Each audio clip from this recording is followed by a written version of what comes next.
Saludos, bienvenidos a la Fe de Jesús, lección número 14, la Iglesia de Cristo.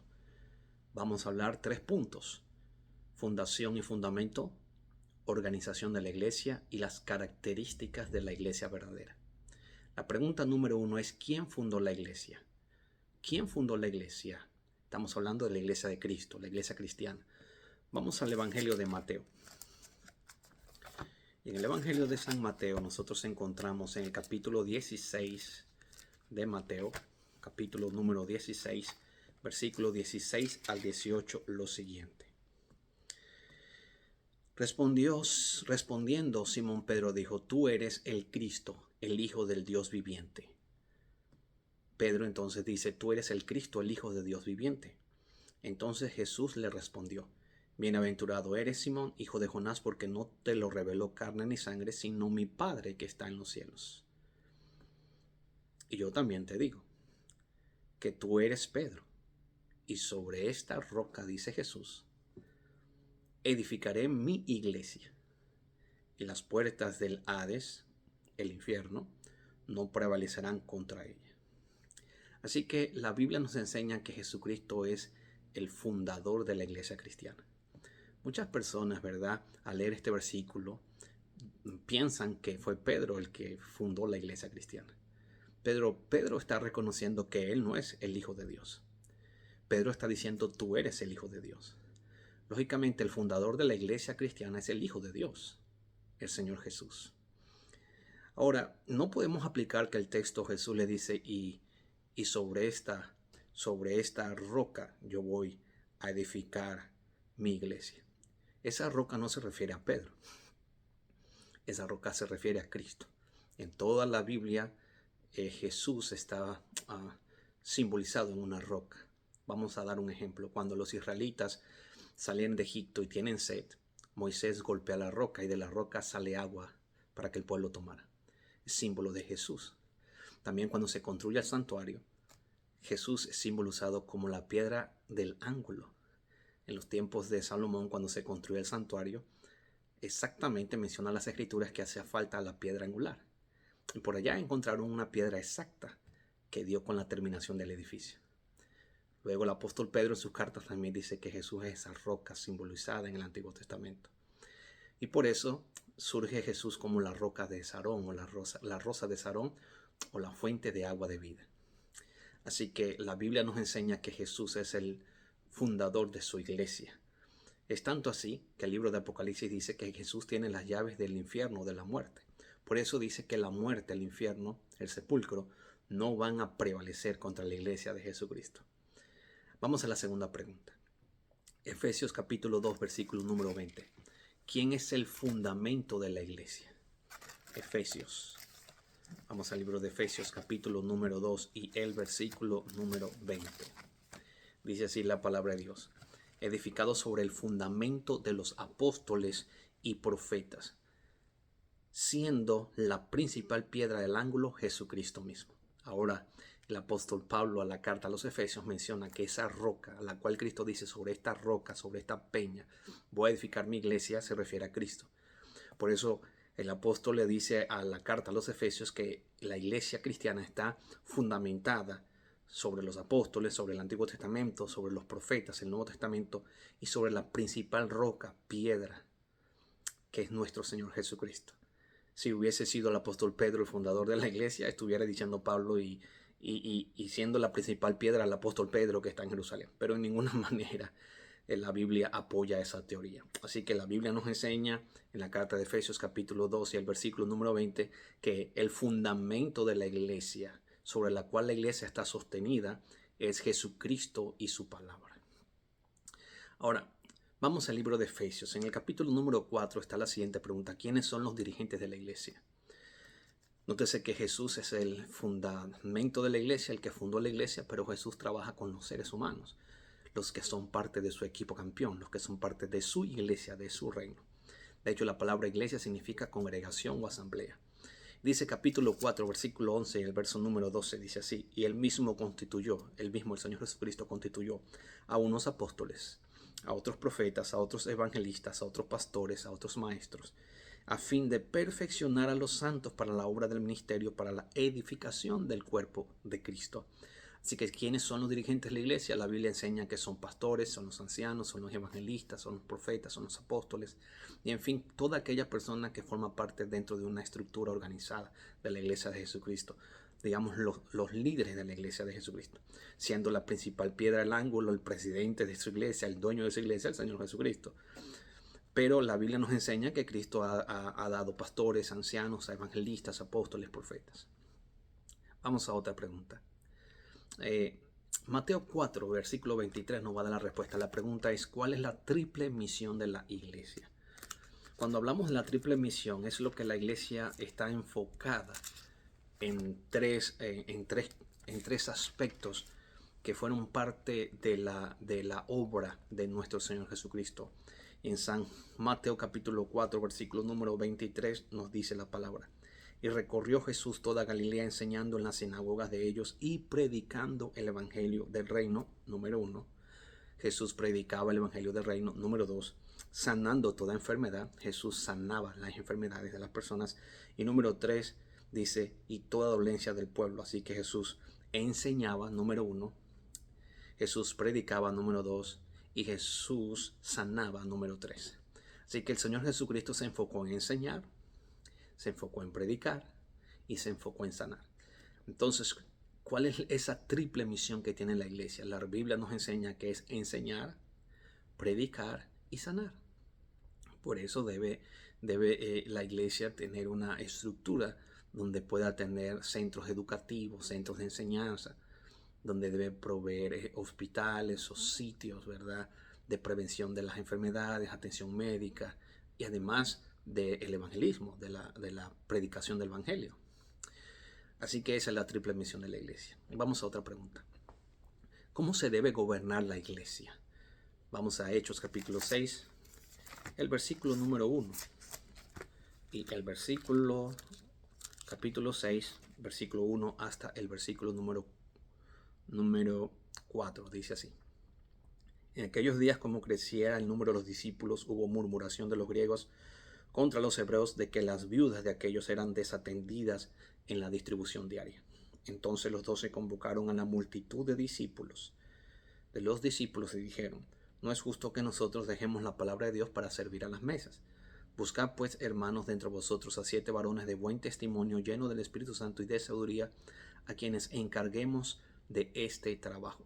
La Biblia nos enseña que la iglesia, su manera de organización, desde que Jesús la fundó, desde que está operando la iglesia en el Nuevo Testamento, es un sistema democrático representativo. Esa es la respuesta. Democrático representativo es que la iglesia está representada en los líderes que son escogidos a través de juntas o a través de comisiones. En este caso, la Biblia nos enseña que los apóstoles hicieron una junta, reunieron a los discípulos, y nótese que está en plural, a los discípulos, ¿okay?, a la multitud de los discípulos, y plantearon el problema que estaba sucediendo, que las viudas de los griegos eran desatendidas, no se estaban atendiendo bien. La iglesia estaba creciendo, ahora también venían griegos también a la iglesia de Cristo, y pues hubo una queja que no estaban atendiendo bien. Entonces los apóstoles dijeron: tenemos que formar diáconos y diaconisas para que nosotros nos encarguemos de la predicación de la palabra, y entonces estas personas se encarguen de atender a las viudas, diáconos y diaconisas. Así que hicieron una asamblea que fueron representados por los delegados a las cuales asistieron a esa asamblea. Y estas personas se expresaron debidamente organizados. Entonces la Biblia enseña que el sistema de la iglesia es democrático representativo. Vamos a otra pregunta. ¿Qué ejemplo debe seguir la iglesia? San Juan 13:15. San Juan capítulo 13 y el versículo número 15. Dice así la palabra de Dios: porque ejemplo os he dado para que como yo os he hecho, vosotros también hagáis. Así que la iglesia debe seguir el ejemplo de Jesucristo en su vida, en su conducta, en la observancia de los mandamientos de Dios, en las enseñanzas. La iglesia sigue el ejemplo de Cristo. Nuestro único modelo de perfección es Jesucristo. No es tu pastor de la iglesia, aunque el pastor, debes orar por tu pastor, debes trabajar con tu pastor, trabajar con tus ancianos, trabajar con tus miembros de juntas de la iglesia, trabajar con los ministerios. Vas a respetar, aplica la regla de oro, respeta para que te respeten. Pero el ejemplo, el único que nosotros tenemos de perfección, de conducta intachable, quien fue tentado en todo, mas nunca pecó, es el Señor Jesús. Por eso, individualmente, colectivamente, como iglesia y como miembros de la iglesia, seguimos el ejemplo de Jesucristo. Vamos a la otra pregunta. ¿Cuál será la norma de la conducta de la iglesia? Cuando hablamos de las normas, estamos hablando de la conducta cristiana, que tiene que ver con los valores, con normas de la iglesia. Vamos al libro de Apocalipsis, capítulo número 12 y el versículo número 17. Apocalipsis capítulo 12 y el versículo 17 dice así. Entonces el dragón se llenó de ira contra la mujer. El dragón representa a Satanás como el diablo, la serpiente antigua, aquí en el libro de Apocalipsis, en el capítulo 12 específicamente. Dice que está lleno de ira contra la iglesia de Jesús. La mujer en el libro de Apocalipsis representa la iglesia de Jesús. Y se fue a hacer guerra contra el resto de la descendencia de ella, el resto de la iglesia que fue perseguida durante la Edad Media por el sistema del Roma papal. Y usa una palabra en griego que es remanente, se traduce como descendencia. Así que el remanente, los descendientes de esa iglesia que fue perseguida en el desierto durante 1260 días, que equivalen a años, desde que se dio el decreto del año 538, donde el rey, la última tribu de las 3 tribus germánicas, digamos, bárbaras del Imperio Romano, la última en caer, los ostrogodos, entonces daba inicio al papado ahora gobernando a través del obispo de Roma, lo que conocemos como la Roma papal, la Roma cristiana. Y entonces ahora, ¿verdad?, la hegemonía del Vaticano durante 1260 años, hasta que en 1798 la profecía indica que se le daba una herida mortal a Roma papal, y así se cumplió con la Revolución Francesa en 1798. Luego esa herida mortal es sanada y se sana cuando Benito Mussolini en 1927 le regresa a las tierras al Vaticano, el Estado Pontificio, lo que conocemos nosotros hoy en día como la Ciudad de Vaticano. Entonces, la Biblia dice que Satanás está airado contra la descendencia de esa iglesia, de la iglesia de Cristo, perseguida por la misma Roma papal.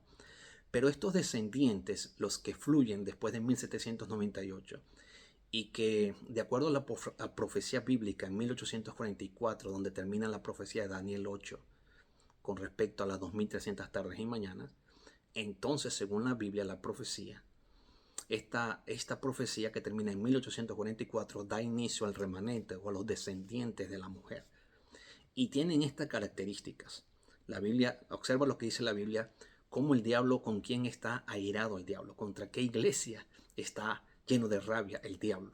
Bueno, la Biblia lo dice, se fue a hacer guerra contra el resto, la descendencia, el remanente de ella, los que guardan los mandamientos de Dios y tienen el testimonio de Jesucristo.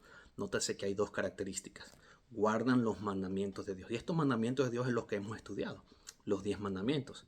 Los únicos mandamientos vigentes que están en la Biblia escritos con el dedo del propio Dios. Esa iglesia que enseña estos mandamientos, los primeros 4, que es amar a Dios, y los últimos 6, amar al prójimo, el diablo está airado, porque esta es la iglesia que predica el mensaje que te está preparando para la segunda venida de Jesucristo. Pero esta iglesia también tiene otra característica. La Biblia dice que tiene el testimonio de Jesús. Así que la respuesta es: ¿cuál será la norma de la conducta de la iglesia?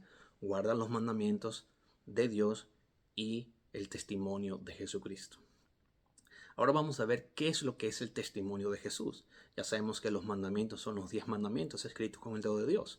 Pero cuando la Biblia dice que tienen también la fe de Jesús, de acuerdo a Apocalipsis capítulo 19 y el versículo número 10 del libro de Apocalipsis capítulo 19 y el versículo número 10 nos dice que el testimonio de Cristo es el espíritu de profecía o el don profético.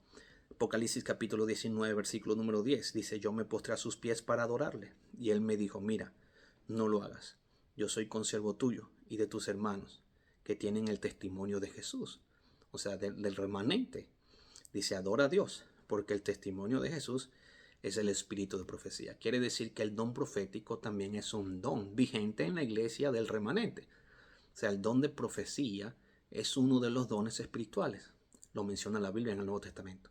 Pero esta iglesia que guardaría los 10 mandamientos de Dios también tendría una guía que es el don profético. O sea, más adelante nosotros entonces en el próximo estudio estudiaremos acerca del don profético. ¿Ok? Pero, ¿qué don poseerá la iglesia? Poseerá el don profético. Es decir, si guarda los 10 mandamientos de Dios, también tiene que tener un don que está en armonía con guardar los 10 mandamientos de Dios. Y es tener el don de profecía. Y el don de profecía es que Dios usa a una persona, debía usar a una persona en este remanente, en este movimiento mundial que prepara a Cristo al mundo para la segunda venida de Cristo, tenía que ser guiado por el don profético. Más adelante vamos a ver específicamente acerca del don de profecía. Pero, ¿qué debo entonces hacer? Número 1, debo unirme con la iglesia verdadera. De acuerdo a Hechos capítulo 2, versículo número 41. Hechos capítulo número 2 y el versículo número 41 dice así la palabra de Dios. Así que los que recibieron su palabra fueron bautizados y se añadieron aquel día como 3,000 personas. Entonces es importante, yo sé, amigo, que tú estás buscando una iglesia para congregarte. Bueno, busca estas características. De acuerdo a la Biblia, tienen que guardar los 10 mandamientos escritos con el dedo de Dios y tienen que tener el don de profecía, el espíritu de profecía. Es importante saber a qué iglesia yo me voy a congregar. Lógicamente aquí no estamos condenando a las personas, solamente Jesús juzga y condena al ser humano. Es él el único que sabe quién se salva y quién se va a perder. Pero a raíz de la palabra de Dios, debemos buscar la iglesia que guarde los 10 mandamientos y tenga el don de profecía. Es importante saber a qué iglesia tú vas a pertenecer. Porque imagínate que pertenezcas a una iglesia cristiana pero que no guarda los 10 mandamientos de Dios, o que guarda 9, que guarda 8, que guarda 7. Entonces presta atención también. ¿Okay? Dice el don de profecía. Debemos unirnos a la iglesia a través del bautismo. Y número 2, permanecer fieles y firmes en la iglesia. Según de Pedro capítulo 1, versos 10 y 12 lo dice. Que debemos permanecer fieles y firmes en Cristo hasta su segunda venida. Permíteme leerte lo que dice segunda de Pedro capítulo 1 verso 10. Dice así: por lo cual, hermanos, tanto más procurad hacer firme nuestra vocación y vuestra elección, porque haciendo estas cosas no vas a caer jamás. O sea que debes permanecer. Dice, porque de esta manera os será otorgada amplia y generosamente el reino eterno de nuestro Señor Jesucristo, el Salvador. O sea, no solamente unirte, sino permanecer en Cristo, dentro de la iglesia hasta que Él venga. ¿Cuál es tu resolución? Mira, yo creo que Jesús fundó la iglesia. Y yo creo que yo deseo unirme a la iglesia. De hecho, cuando tenía 8 años, tomé mi decisión de bautizarme y unirme a la iglesia de Cristo. Algunas personas dicen, ¿y por qué, pastor? Porque la Biblia enseña que para pedir el bautismo uno tiene que creer. Y ya después de los 7 años de edad, un ser humano tiene conciencia de lo que es bueno y lo que es malo y puede tomar su decisión. Muy diferente al bautismo de aspersión, que es el bautismo de los infantes, donde número 1, el niño ni siquiera pide que lo bauticen, no sabe ni lo que está haciendo. Y tercero, no es el bautismo de inmersión, el que simboliza la muerte al pecado, donde todo el cuerpo debe ser sumergido en el agua. Por lo tanto, cuando un ser humano ya tiene conciencia de lo bueno y de lo malo y pide el bautismo, nosotros como padres debemos apoyar esa decisión, no negárselo. Porque si tú se lo niegas, le estás diciendo que Dios no lo puede perdonar. Y entonces si tú le cierras la puerta, pues el diablo tiene también las puertas del infierno abiertas para tus hijos. Por eso debemos unirnos a la iglesia a través del bautismo y permanecer fieles en Cristo. ¿En qué iglesia? Bueno, en la iglesia que guarda los mandamientos de Dios y tiene la fe de Jesús. Esa es mi resolución. ¿Y la tuya? Yo sé que sí, yo sé que tú quieres ser parte del equipo campeón. Yo sé que tú quieres guardar los mandamientos de Dios y también tener acceso al don de profecía. Que el Señor te bendiga y recuerda, Jesús es el único fundamento de la iglesia y es el único ejemplo perfecto que Dios nos ha dado para que podamos imitar. Que el Señor te bendiga.